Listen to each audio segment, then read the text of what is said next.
हम सभी ने जिंदगी में कभी न कभी झूठ बोला ही होगा, पर जरा सोचो एक ऐसी दुनिया के बारे में जहाँ किसी को झूठ बोलना आता ही नहीं है। कुछ ऐसा ही होता है हमारी आज की कहानी में। इस कहानी की शुरुआत एक ऐसे ही दुनिया से होती है जहाँ एक भिखारी से लेकर देश के नेता तक सभी सच ही बोलते हैं, क्योंकि किसी को झूठ बोलना आता ही नहीं। इस दुनिया में एक मार्क नाम का इंसान भी रहता है जिसने जिंदगी में कुछ खास किया ही नहीं है। आज अपनी किस्मत आजमाने के लिए एना नाम की एक खूबसूरत लड़की के साथ डेट पर जाने के लिए आता है। मार्क को देखकर एना खुश नहीं हुई, क्योंकि वो अच्छा नहीं दिख रहा था और समय से पहले पहुंच गया था। तो एना ने उसे इंतजार करने के लिए कहा। मार्क ने सीधा बता दिया कि वो किसी महंगे रेस्टोरेंट में नहीं ले जा सकता, क्योंकि शायद उसका बॉस अगले हफ्ते उसे नौकरी से निकालने वाला है। एना ने भी उसे इसके जवाब में कहा कि मार्क उसे कुछ खास पसंद नहीं आया और जले पे नमक छिड़कने के लिए वहाँ वेटर ने कहा, क्या ये तुम्हारी बेटी है? रेस्टोरेंट में एना को उसकी माँ का फोन आया, तो उसकी माँ ने उससे पूछा कि कैसा लगा वो लड़का। तो एना ने बताया कि वो उसे पसंद नहीं आया, क्योंकि ये अच्छा नहीं दिखता है और साथ में ये मोटा भी है, और ये मुझे एक सस्ते से रेस्टोरेंट में लेकर आया हुआ है। इसी तरह फोन पर मार्क की जमकर बेइज्जती हुई। अगले दिन मार्क अपने ऑफिस लेक्चर फिल्म स्टूडियो पहुंचा, जहां एक आदमी ने मार्क को इंट्रोड्यूस करते हुए सबको बताया कि वो इस कंपनी का स्क्रीन प्ले राइटर है और साथ ही साथ सबसे आलसी और कामचोर भी, और इसे याद रखने की जरूरत नहीं है क्योंकि कंपनी इसको जल्दी निकालने वाली है। ऑफिस के अंदर जाने पर पहले तो सैली उसकी बेइज्जती की, फिर उसी वक्त उसके बॉस एंथनी ने खराब काम की वजह से उसे नौकरी से भी निकाल दिया। मार्क इन चीजों से उभर पाता कि उससे पहले ही उसे एना का ईमेल मिला, जिसमें उसने लिखा था कि वैसे तो तुम बहुत अच्छे हो, तुम थोड़े मोटे और गरीब हो और मैं नहीं चाहती कि मेरे बच्चे भी मोटे और गरीब हो, तो इसलिए मैं तुम्हें रिजेक्ट करती हूँ। ऑफिस से जाते वक्त सैली और ब्रैड ने बताया कि उन्हें हमेशा से मार्क के साथ एक ऑफिस में काम करने में शर्म आती थी और वो जिंदगी भर एक लूजर ही रहेगा। इसके बाद मार्क एक वृद्धाश्रम में पहुंचा, जहाँ उसकी माँ रहा करती थी। उसने अपनी माँ को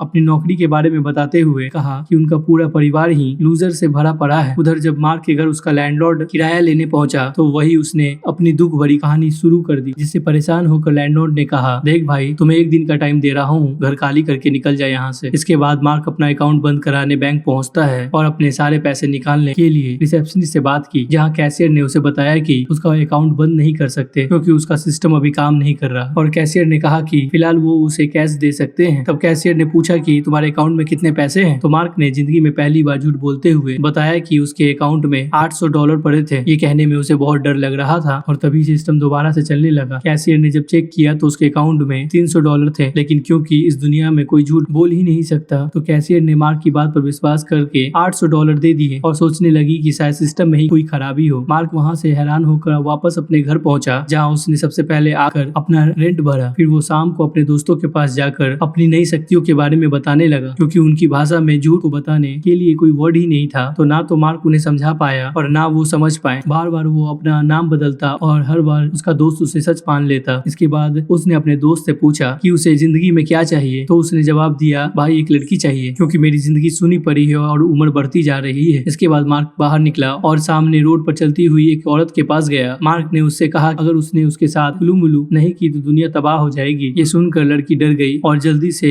मार्क को लेकर एक कमरे में पहुंची। कमरे में पहुंचने के बाद मार्क उससे बातचीत करने की कोशिश की, लेकिन उस लड़की को तो बस दुनिया बचाने का जोश चढ़ा था। ये सब देखकर मार्क को अजीब सा लगने लगा, जिसके बाद उसने एक फोन करने का नाटक किया और कहा है कि अभी नासा से फोन आया है और उन्होंने कहा है कि अब खतरा टल चुका है और अब उन्हें कुछ उल्टा पुल्टा करने की जरूरत नहीं है। वापस बार में पहुंचकर उसने अपने दोस्तों से पूछा कि वो लड़की के अलावा और क्या मांगेंगे, तो उन्होंने जवाब दिया, बहुत सारा पैसा। जब मार्क अपने दोस्तों के साथ बार से निकला तो उसका दोस्त नशे में गाड़ी चला रहा होता है। जब एक पुलिस वाले ने आकर उन्हें ड्रंक एंड ड्राइव के चक्कर में पकड़ लिया, तो मार्क ने एक बार फिर से झूठ बोलते हुए कहा कि उसका दोस्त तो नशे में है ही नहीं, वो तो सोबर है, और अचानक से पुलिस वाला उसकी बात मान लेता है। इसके बाद मार्क अपने दोस्त के साथ कसिनो पहुंचता है, जहां उसने 28 नंबर पे बाजी लगा दी और बॉल 35 नंबर पर आकर रुकी। फिर मार्क ने सबका ध्यान भटकाकर अपने 28 नंबर को जिता दिया ताकि किसी को उस पर शक न हो। तो उसने कह दिया 28 ही तो आया था। वहाँ पर बाकी सबने भी उस पर तुरंत भरोसा कर लिया। इसके बाद उसने एक के बाद एक बाजी खेली और हर बार जीतता चला गया। आखिर में वो वहाँ से बहुत सारे पैसे लेकर निकला, और जब मार्क ने झूठ बोलना सीख चुका था तो उसने काफी लोगों की मदद भी की। एक दिन उसने एना को फोन करके उससे एक और मौका मांगा। उसने एना को विश्वास दिलाया कि वो पूरी तरह से बदल चुका है। उसकी ये बात सुनकर एना ने उसे एक और मौका दे दिया। उसी वक्त मार्क ने टीवी पर देखा कि न्यूज में ब्रैड की लिखी हुई चीजों की तारीफ हो रही थी। इसके बाद उसे एक आइडिया आया और उसने कागज उठाकर एक कहानी लिखनी शुरू कर दी। फिर मार्क ने उस कागज को कॉफी में डुबाया ताकि वो थोड़ा पुराना लगे। अगले दिन वो लेक्चर फिल्म के ऑफिस में अपने बॉस से मिलने पहुंचा। उसने अपने बॉस एंथनी से कहा कि उसे रेगिस्तान में कुछ पुराने कागजात मिले हैं, जिनके अंदर एक स्पेसशिप के क्रैश होने की पूरी कहानी लिखी थी। ये सुनकर एंथनी ने दफ्तर में काम करने वाले सभी लोगों को बुलाया और मार्क की बात को ध्यान से सुनने को कहा। मार्क ने उन्हें बताया कि 14वीं सदी में धरती को एलियंस ने बचाया था और बाद में उनके राजा ने सभी इंसानों की याददाश्त मिटा दी थी और इस कागज के मुताबिक 700 साल के बाद एक मार्क नाम का आदमी लोगों तक ये कहानी पहुंचाएगा। और आखिरी लाइन में ये भी लिखा है कि लेक्चर फिल्म इस कहानी के ऊपर एक बहुत बड़ी फिल्म बनाएगी, जिसके बाद मार्क बहुत अमीर और फेमस हो जाएगा। ये सुनते ही सबने उस पर विश्वास कर लिया और तालियां मारने लगे। एंथनी ने मार्क को तुरंत ही इस फिल्म पर काम शुरू करने को कहा। अगले दिन मार्क एना को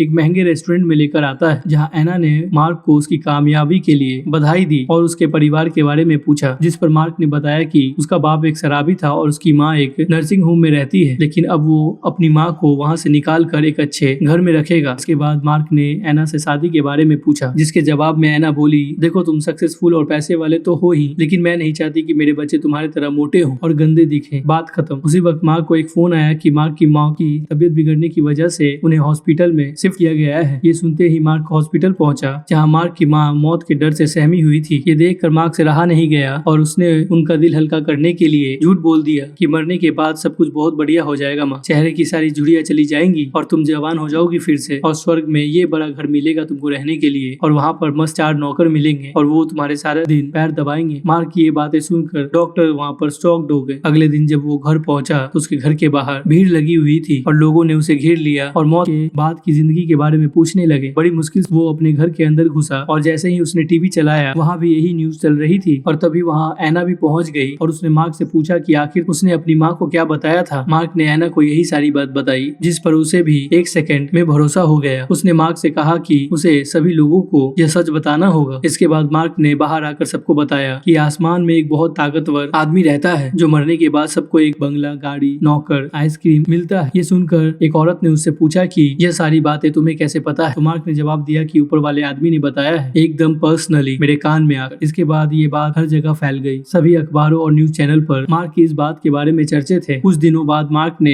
एंथनी को वो स्क्रिप्ट दे दी और फिल्म बनते ही हिट हो गई। इसके बाद मार्क बहुत फेमस और अमीर बन गया। एक शाम मार्क ने एना को बताया कि वो उससे अच्छी इंसान से कभी नहीं मिला। ये सुनकर एना शर्मा गई और वो दोनों किस करने के लिए एक दूसरे के करीब भी आए, लेकिन वो फिर एकदम पीछे हट गई। एना ने बताया कि मैं तुमसे प्यार तो करती हूँ, लेकिन मुझे तुम्हारी तरह मोटे और गंदे दिखने वाले बच्चे नहीं चाहिए। मैं क्या करूँ बताओ। शाम के समय एना मार्क के घर आई और उसने बताया कि वो ब्रैड के साथ डेट पर जा रही है, क्योंकि उसका शरीर एकदम सेक्सी और सुंदर है और वो प्यारे प्यारे बच्चे पैदा करेगा, तो हो सकता है कि वो उसके साथ सो भी जाए। ये सुनते ही मार्क चिढ़ गया और उसने एना को समझाया कि शादी से पहले उल्टे फुल्टे काम करना गलत बात है। उधर डेट पर ब्रैड अपनी तारीफ करता गया और मार्क की बेइज्जती। अगले दिन एना जब मार्क का इंटरव्यू देख रही होती है तो उसकी माँ ने चैनल बदल दिया और वो उसे समझाने लगी, बेटा इसी इंसान से दूर रहो, तुम दोनों का कभी कुछ नहीं हो सकता, क्योंकि ये हमेशा से एक लूजर है और लूजर ही रहेगा। इसके बच्चे भी इसी की तरह मोटे और गंदे दिखेंगे। ये सारी बातें एना को बिल्कुल पसंद नहीं आई और उसकी माँ ने जबरदस्ती ब्रैड से बात करने को कहा। कुछ महीनों बाद एना मार्क के घर पहुंची, जहाँ मार्क बड़ी बड़ी दाढ़ी और बाल लेकर दरवाजा खोलने आया। एना ने मार्क को अपनी शादी का कार्ड पकड़ाया। कार्ड पकड़कर बेचारे मार्क ने ब्रैड से शादी तोड़ने को कहा, लेकिन एना ने उसकी एक न सुनी, क्योंकि उसे लगता था कि ब्रैड के साथ ही उसके बच्चे एकदम स्लिम और ट्रिम होंगे। एना के शादी वाले दिन मार्क के दोस्त ने उसे उठाया और दाढ़ी शेव करने को कहा। उधर शादी के बीच में अचानक से मार्क ने खड़े होकर सबके सामने कहा, एना उसके साथ ज्यादा खुश रहेगी। ये सुनकर ब्रैड ने कहा कि वो आसमान में बैठे आदमी से ही पूछे कि एना के लिए क्या सही रहेगा। मार्क आसानी से वहाँ झूठ बोल सकता था, लेकिन वो झूठ बोलकर अपने प्यार को नहीं पाना चाहता था। उसने जवाब दिया कि एना को अच्छे से पता है कि उसके लिए क्या सही रहेगा। ये बोलकर वो चर्च से जाने लगा कि तभी एना ने उसे रोककर उस आदमी से पूछने को कहा, जिस पर टूटे हुए मार्क ने जवाब दिया कि ये तो सिर्फ एक कहानी थी, उसकी माँ का दर्द कम करने के लिए। इसके बाद एना ने उससे पूछा कि फिर उसने शादी के लिए क्यों झूठ नहीं बोला। तो मार्क ने एना से कहा कि वो उसे तहे दिल से प्यार करता है और वो चाहता है कि एना भी उसे बिना किसी फरेब के चाहे। उसकी ये बात सुनकर एना भावुक हो गई और कहने लगी कि मेरा भी मन थोड़ा सा मोटे बच्चे पैदा करने का हो रहा है। बेसिकली इन दोनों की सेटिंग हो ही गई। तो आप सब मुझे बताइए, अगर आप इस दुनिया में पहुंच जाएं तो आप क्या करेंगे? प्लीज कमेंट बॉक्स में जरूर बताएं। ऐसी कहानियों के लिए प्लीज हमारे चैनल को सब्सक्राइब करें और इस वीडियो को लाइक करें। Thanks for watching.